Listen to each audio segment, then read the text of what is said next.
Boa noite, Felipe, aqui, Cidão Marina Litoral News.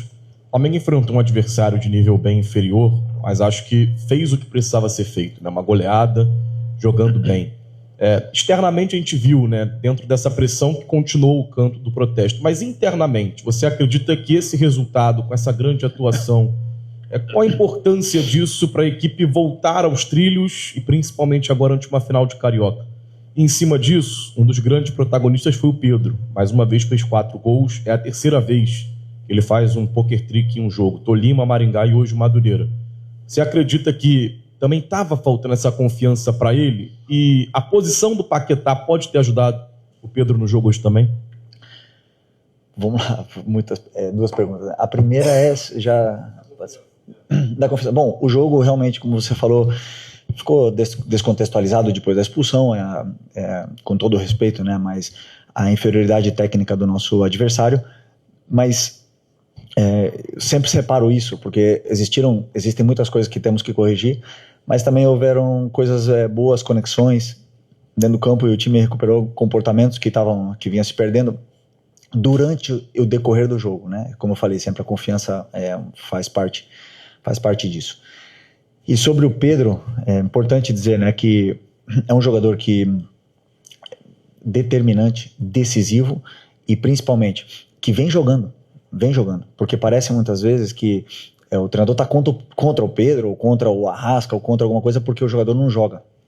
Mas não é assim. Pedro jogou a final contra o Corinthians, entrou nessa final, jogou o segundo tempo inteiro, praticamente o segundo tempo inteiro a prorrogação, mas o Pedro também tem o direito a não estar no seu nível, como todos os outros.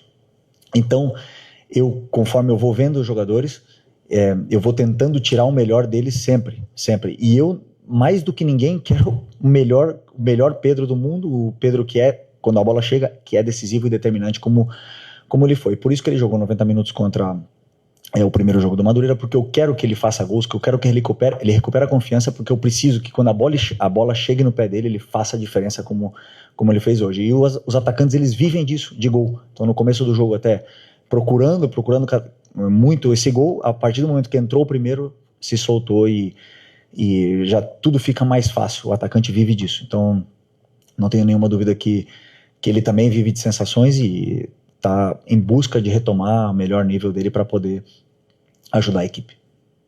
Boa noite, Felipe. Boa noite. Lucas Baer do Lance. Após a partida, os jogadores que acabam não entrando, eles realizam uma atividade no gramado com preparação física, né? Acredito que você não tenha visto esse momento por já estar no vestiário. O Gonzalo Plata foi muito criticado e o Maracanã já estava ficando vazio por conta do horário, então ficou ainda mais evidente os gritos, alguns até xingamentos, enfim. Outros jogadores que jogaram hoje, como o Royal foi muito bem, o Pedro também, que não veio jogando bem, teve uma grande atuação. Queria saber de você, em relação a essa questão do Plata, por exemplo, como é que você lida com um atleta visando uma grande final contra o Fluminense para lidar essa parte mental dos jogadores, essas críticas e cobranças da torcida? Queria usar esse exemplo do Plata para contextualizar um pouco isso. Como é que você encara essa mentalidade, essa parte de trabalho com os jogadores? Obrigado. Bom, cada jogador tem uma forma de lidar e de superar os momentos adversos de forma diferente. O Plata é um jogador que se esforça, que dá tudo que ele tem durante os 90 minutos, se sacrifica pela equipe, sempre fez. É um jogador muito importante pra gente e está passando por esse momento de ser criticado. O que nós temos que fazer como grupo é demonstrar a ele a importância que ele tem dentro do grupo. Eu, como treinador, e os jogadores, os companheiros dele, demonstrar. Eles fazem isso durante o dia a dia porque ele é um jogador muito importante. Muito importante. Ele tem muitas valências que nos ajudam, nos potencializam como equipe. E não tenho dúvida que ele, junto com a melhor versão da equipe, ele vai nos ajudar bastante durante essa temporada. Então, espero que ele supere esse momento adverso o antes possível, porque a gente precisa dele. Oi, Felipe. Boa noite. Igor Siqueira do UOL. Umas questões também que envolvem parte dentro e fora de campo, né? Essa semana prévia, esses dias prévios, teve dias de muito protesto, inclusive no ambiente próprio do jogador, no sentido condomínio, casa e tal. Como é que foi a repercussão disso dentro do grupo? Enfim, como é que vocês perceberam esse cenário, desse nível de pressão de torcida organizada e lá na casa e tal? E também, só para aproveitar a parte do campo bola, o Flamengo já fez uma goleada de 7-1 anterior, né? E o desempenho voltou a cair. Existe algum tipo de métrica no olho ou GPS, alguma coisa na área de desempenho que você consiga ter já, nesse momento, a confiança de que não vai cair novamente na final? De que o time, de fato, em algum momento já retomou o seu melhor desempenho nesse momento, depois de fazer um 8-0 que pese a qualidade madureira? Cada jogo é diferente. No futebol são momentos de confiança, de estados de ânimo, e jogos assim são importantes para que o jogador, como eu falei, recupere essa confiança com bola, para que ele se recupere também a sintonia com o torcedor e tudo mais. Mas cada jogo tem um contexto diferente. Eu sou da seguinte teoria, que o jogador grande cresce em jogo grande. Então temos uma final pela frente e eu sempre espero a melhor versão dos meus jogadores. Eu acredito que eles estão preparados para apresentar a sua melhor versão, e cabe a mim agora fazer o melhor plano de jogo para que eles possam performar o melhor possível e que a gente possa vencer um clássico que é tão difícil. O torcedor tem, como eu falei, todo o direito de protestar, de ir ao CT, de demonstrar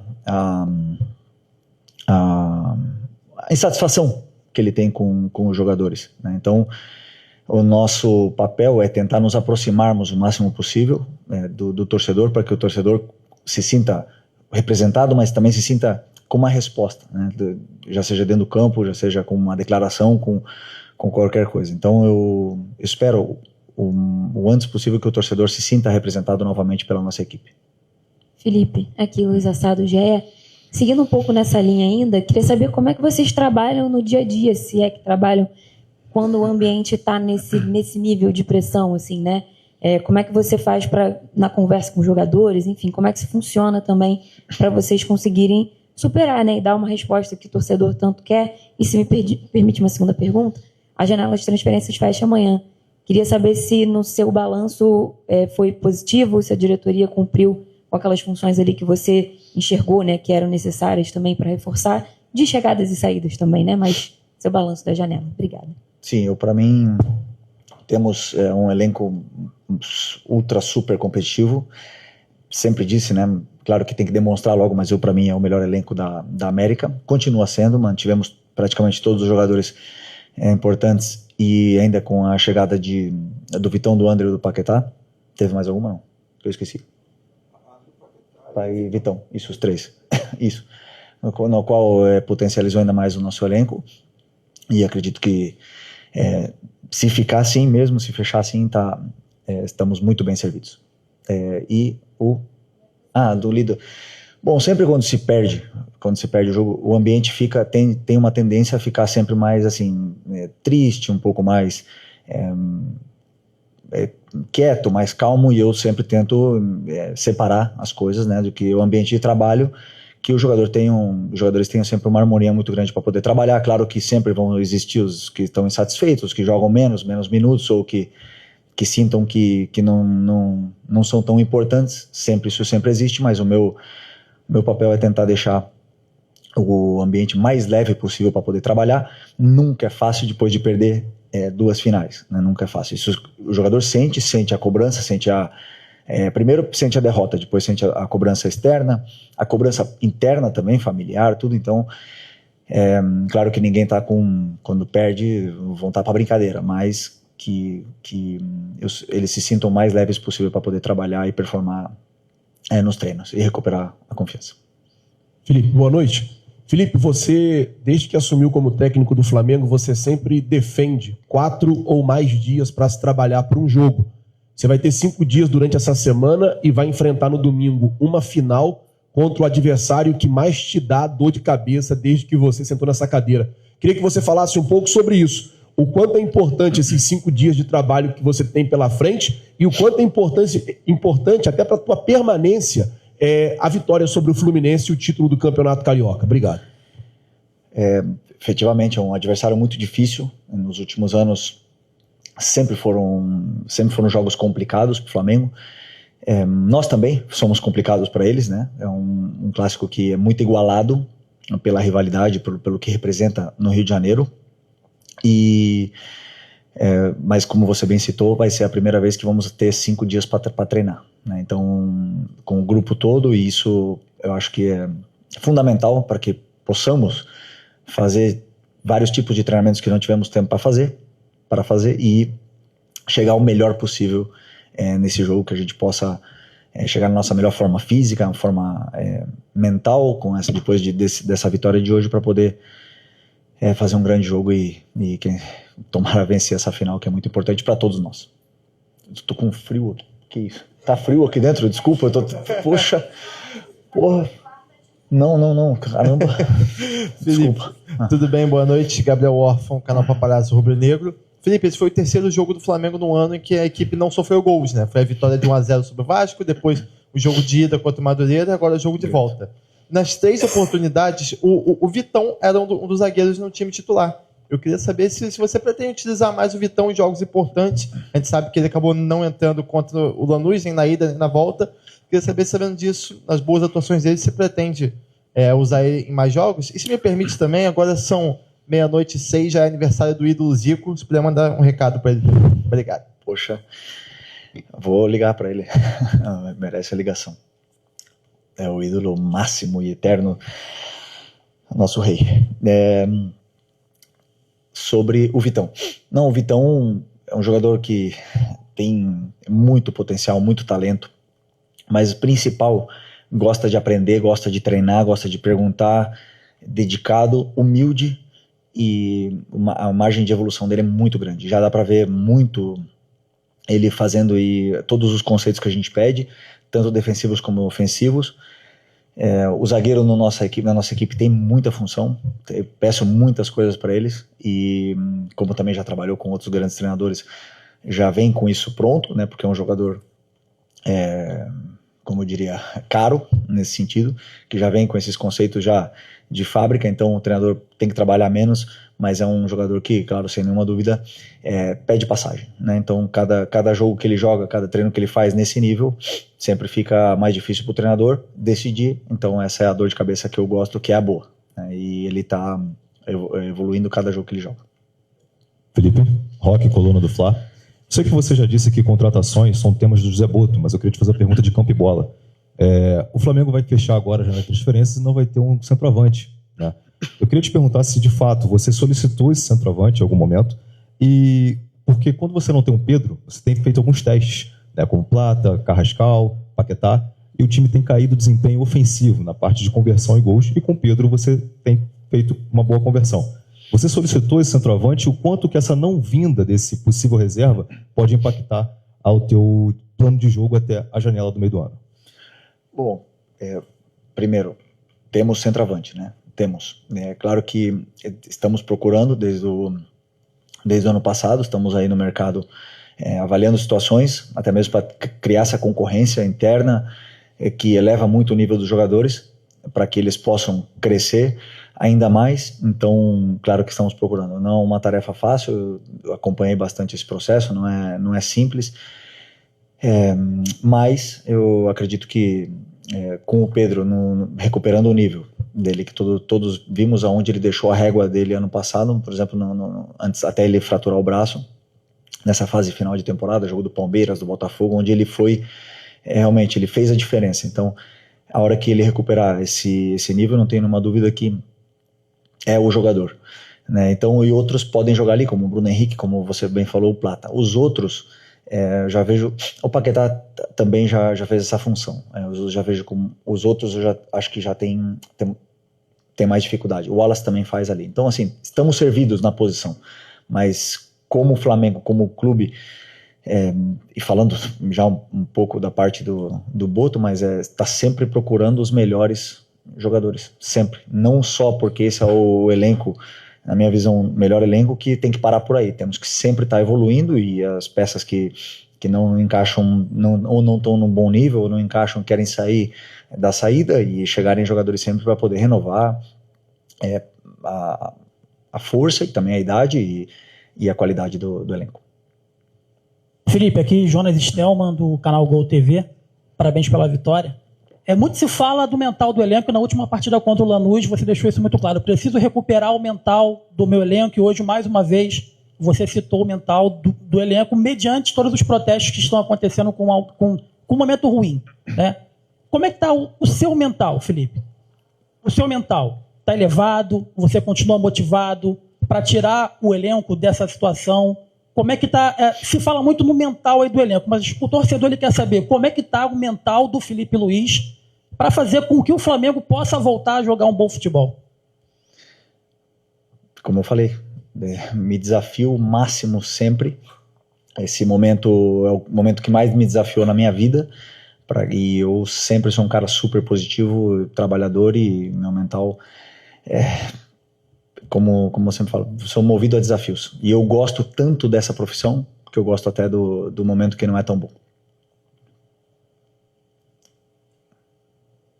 Felipe, boa noite. Rodrigo Ramos, RN. Eu queria passar aqui um dado para você. Você, de 50 jogos contra os times do G12, né, que é Corinthians, os times de maior expressão, seu aproveitamento é de 65,3%. Você só tem 8 derrotas. Só que dessas 8, 3 é para o Fluminense, que é o clube que você tem mais derrotas do que vitória. Tá? O que não pode faltar para você, para o Flamengo sair campeão domingo contra o Fluminense? Que não pode faltar, não. Que nós temos que fazer um jogo perfeito. Sabemos que é um time que o Fluminense é um time que não permite erros do adversário. Já na última derrota, é verdade que todas essas derrotas que a gente teve tem contextos diferentes. A do ano passado nós tínhamos 7 jogadores na seleção brasileira, nas seleções, na data FIFA. Esse ano o time voltando da pré-temporada com 3 dias de treino e também um time totalmente misto, jogando com alguns jogadores que iam sair. E a primeira derrota também foi antes da semifinal da Copa do Brasil em 2024, com também um time alternativo. Então todas elas têm contexto. Agora quer dizer que pode acontecer qualquer coisa no domingo. O que eu espero é chegar com a nossa maior força, nossa melhor físico, nosso melhor mental, nossa melhor versão, porque é um adversário que, para ganhar, já sabe, exige isso, o nosso melhor. Porque, sem nenhuma dúvida, o que esse clássico ele representa para o Rio de Janeiro, somente ganha se você está com o seu melhor. Felipe aqui, boa noite, Júlio Miguel Neto, S1 Live, Desfla e Rubro News TV. Felipe, minha pergunta hoje é direcionada para você. Você está há 1 ano e 6 meses, 1 ano e 7 meses no Flamengo. E a gente não pode se cegar que acho que está o momento mais turbulento na sua passagem até aqui. Na última coletiva, na derrota para o Lanús, e consequentemente na perda do título, você respondeu que a avaliação ao seu trabalho é a imprensa, é o torcedor que tem que avaliar. Você entende, você é um cara inteligente como e você tem um privilégio de ser torcedor, ex-jogador multicampeão e treinador multicampeão. Falta às vezes um pouco de autocrítica para você? Depois do jogo contra o Lanús, um time que brigou com você até o final, substituições como colocar o Cebolinha na direita, você treinou isso durante a semana? Você tinha colocado o Cebola no lugar do Lino no intervalo e depois você tirou ele e colocou na direita. Faltou um pouco ali talvez de leitura, você treinou isso, você assume um erro, porque o torcedor está preocupado com isso. As 2 finais que o Flamengo perdeu esse ano, tanto para Corinthians e também para o Lanús, o torcedor está bronqueado com isso. Isso aí é óbvio. O que o torcedor Felipe Luiz perguntaria para o treinador Felipe Luiz depois desse jogo? E principalmente, você que se moldou como técnico que é hoje, vitorioso e inteligente, sempre disse que tentava tirar o melhor de cada treinador que você trabalhou. O que o jogador Felipe Luiz perguntaria para o treinador Felipe Luiz após o jogo contra o Lanús? O que você tentou ali para você não cometer talvez um erro no domingo? É importante essa autocrítica às vezes que o torcedor cobra de você. Você se cobra também? Você tem essa autocrítica? Porque quando você fala que a avaliação depende de nós ou do torcedor, não falta um pouco a sua cobrança em relação a você também? Tuas perguntas sempre são muito, muito difíceis, mas gostei dessa pergunta. Gostei. Muito boa essa pergunta. Eu sou o cara que mais tem autocrítica. O que menos dorme, o que mais se cobra, e talvez a mensagem pós-jogo não conectou. Eu esqueci uma parte da tua pergunta agora que eu estava com isso na cabeça para te falar. Mas vamos lá, depois do jogo do Lanús, do Cebola, primeiro eu vou explicar do Cebola. O Cebola estava jogando na esquerda. Sim. E faltavam 25 minutos ou 20 minutos. acho que 15 minutos para acabar o jogo. Nós estávamos empatando o jogo. Então eu coloquei mais um atacante, coloquei 3-5-2 e coloquei o Cebola de ala direito para tentar fazer um gol. E sofremos o pênalti. Então eu fiquei com Bruno e Pedro na frente, com Arrasca e Paquetá, com o Cebola na direita e o Ayrton na esquerda. Isso, Jorginho e Pulgar, 2 zagueiros. Então a gente fazia um 3-5-2. Então somamos 6 jogadores de ataque, era a forma que eu tinha, do jeito que estava e tudo mais. Então não coloquei o Cebola de lateral direito porque eu achava que era bonito, entendeu? Eu quis já colocar um atacante mais, porque a gente só estava conseguindo chegar com cruzamentos. Mas essa pergunta eu não tive depois da coletiva. Então, assim, muitas vezes fica, né, no ar, mas eu fico feliz de poder explicar.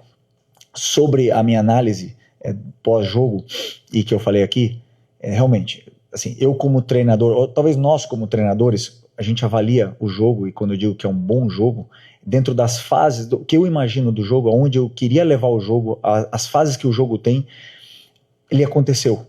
Então, o jogo que eu imaginava, como a gente ia sair da pressão, como a gente ia empurrar o adversário para dentro da área, aonde estavam os espaços, tudo isso aconteceu. Então, eu avalio o jogo segundo isso, né, segundo essas fases, como a gente defendeu, como, por exemplo, o adversário praticamente não criou, eles fizeram o gol num erro nosso, como a gente chegou na área deles e tudo mais. Depois, lá dentro da área deles, cabe aos jogadores fazer a diferença, que não fizemos, e tivemos aí os melhores jogaram o primeiro tempo, os que eu achava que eram os melhores naquele momento, depois entraram no banco, como eu falei antes, com o melhor elenco da América, e os jogadores não estavam num dia tão fino, a bola, ou não sei, qualquer coisa, e aí não conseguimos resolver nessa melhor situação.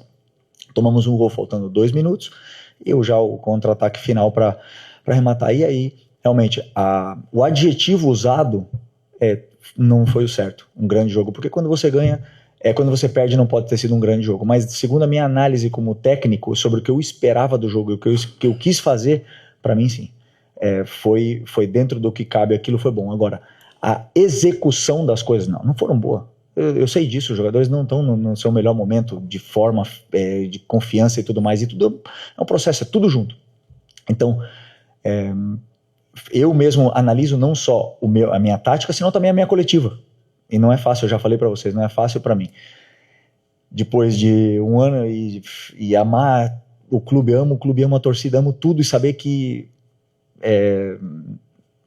e perdi 2 finais. Para mim é muito difícil chegar aqui frio e falar, e estou trabalhando nisso para tentar melhorar e me conectar com o torcedor, porque eu quero passar essa mensagem. Hoje é mais fácil porque eu ganhei, mas no outro dia para mim não era tão fácil. Eu odeio perder. Tenho muita dificuldade de lidar com a derrota, já falo isso, e sempre foi assim, e não consigo dormir, fico dias amargurando as derrotas e tenho que trabalhar isso em mim. Mas te agradeço pela pergunta, espero que tenha respondido mais ou menos assim. Ou ficou alguma dúvida?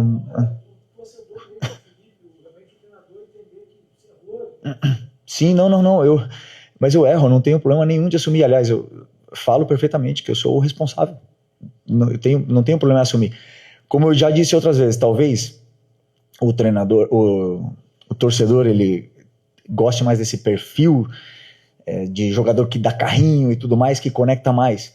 Eu sou um perfil diferente, mas eu conecto com o torcedor de outra forma com ele. Então eu sempre senti essa conexão com o torcedor, sempre senti, independente do que aconteça daqui para frente. Se amanhã eu não estiver aqui, o meu amor e o meu carinho pelo Flamengo sempre vai existir, e acredito que do torcedor para mim também. Agora, a cobrança momentânea, ela tem que existir, sempre teve. Como jogador também fui muito cobrado e muito criticado, com razão, e isso me fez ser melhor. Não tenho dúvida disso, que eu vivi os melhores anos da minha vida aqui.